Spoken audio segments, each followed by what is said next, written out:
तर माझ्यासोबत काय कांड झालं हे तुम्हाला समोर सांगतो. सगळ्यात पहिले म्हटलं डीजेच्या खाली उतरू, एवढं चांगलं मूव्हमेंट कॅप्चर कोण करून खाली उतरलो. 4-5 मूव्हमेंट कॅप्चर केला आणि भाई याची एनर्जी एवढी जबरदस्त होती, की मला वाटलं आपल्याला एनर्जी गेन करायला जायला लागते. तर मग मी तिथे गेलो कुल्फी खायला. तिथं आपल्याला आपला फॅनही भेटला. म्हणे दादा फोटो, म्हटलं काढा नव्हता दादा, आज तर फक्त सेलिब्रिटी झाल्यासारखंच वाटवलं. कोण की 30 जण आपल्याला भेटले होते. तर सर्वेले व्हिडिओत घेणं तर पॉसिबल काही झालं नाही. मग तिथून जाऊन पाहतो तर भाई आपल्याला नवनीतजी राण्या दिसले आणि खतरनाक, एवढा खतरनाक फायर शो झाला. काय मी तुम्हाला सांगू दादा, पाहण्यासारखं होतं. मग रोहन म्हणजे दादा यात्रा समोर गेली, म्हटलं काढ फटकन गाडी. मग आम्ही गेलो राजापेठच्या दिशेनं. बाई तिथं ना खतरनाक झेंडे फैलवणं, जो जुनून जज्बा तिन्ही एकच सोबत माझ्या अंगात घुसले होते वाटते. कोण की डान्सच एवढा केल्याने रे भाऊरी, आपण संस्कार पाक कॅमेरा घेऊन काय करून राहिला. थोडंसं समोर गेलो बाई यात्रा, इथं माहिती आहे का बाई मस्तपैकी त्यानं डमरू वाजवलं, एक नंबर वाटत होतं.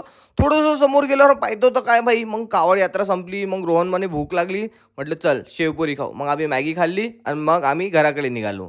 तर जर अजूनही फॉलो नसेल केलं तर बाई फॉलो करा. एक्सायटेड गोष्टी येणार आहे या व्लॉगरांसमोर. तर बाई माथेरान चिखलदरा तुम्हाला दिसणार आहे. तर फॉलोचं बटन नक्की दाबा. आणि तो कांड हा होता का आपल्या ड्रोनचं जे फुटेज आपल्याला पाहिजे होतं ते भेटलं नाही. काऊन की गलतीनं जे आहे ना ते बटन ऑन नाही झालं होतं. तर जे फुटेज आहे त्याच्यावर समाधान मानावं लागलं.